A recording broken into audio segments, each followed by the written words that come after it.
మాకు ప్రతి వెళ్తారు ప్రతి వెళ్తే మరి సీట్లు అనుకుంటుందా ప్రతి వెళ్తే స్కూల్ దగ్గర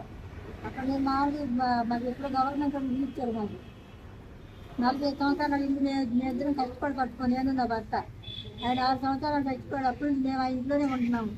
ఉంటుంటే అప్పటి నుంచి తర్వాత వచ్చి 20 సంవత్సరాలు 10 సంవత్సరాలు వెళ్ళిపోయి అమ్మాయి చిన్న చిన్న పిల్లలు అప్పుడు తీసుకెళ్ళిపోయి ఇప్పుడు వచ్చి నా మీద ఎద్దుమాడని కొట్టి చాలా బేపత్తి చేస్తాం మేము పోలీసుల కాడ కేసు పెట్టాం ఎస్సీ గారు ఎక్కడ గొంతు పోసేగా నీకు రక్తం కావట్లేదుగా నీకు ఎట్లా ఇప్పుడు ఎట్లా పెట్టేది నేను అడ్డీ ఇస్తాను చేశాను అని ఆయన అన్నారు గవర్నమెంట్ హాస్పిటల్ కాడ తీసుకెళ్ళారు ఆ రోజు నా తల్లి కాడ కొట్టేది 2 రోజులు దాటి తగులుకోలేదు సార్ మరి నన్ను నా తరలింది నాకు ఇప్పుడు రక్షణ లేదు నేను అట్లా కేసులు అయితే కేసులు మమ్మల్ని ఎవరు పట్టించుకోలేదు మరి నేల అయిపోవాలి ఒకసారి చెప్పండి సార్ మరి నేను అక్కడక్కడ తిరిగి చర్చీలో కొడుకుని ఎవరైనా ముద్ద పెడితే మధ్యాహ్నం అయితే ఎవరిని పడి పడుకోవాలి నాకు బాధేసి నా ఏడుపు దగ్గరికి నేను చర్చీలో పడి ఉంటున్నాను సార్ మరి నా కోసం ఎవరో ఒక రక్షణ చేసింది నాకు రక్షణ ఇవ్వండి సార్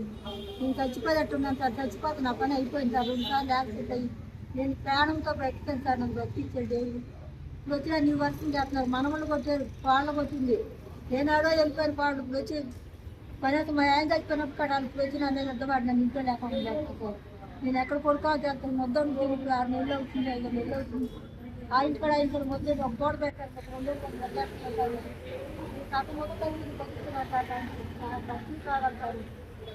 ఎస్పీ గారు చెప్పాము అందరికీ చెప్పాను సార్ అందరికీ చెప్పాము మరి నాకు ఎవరు రక్షణ చేస్తారు మరి నేను చచ్చిపోతే చేస్తారని చెప్పండి సార్ మరి ఎస్పీ గారు గడ్డ కొట్టుకున్నాం మరి గడ్డ కొట్టుకుంటున్నారు నాకు న్యాయం చేయండి సార్ నాకు సాల్వ్ చేసేది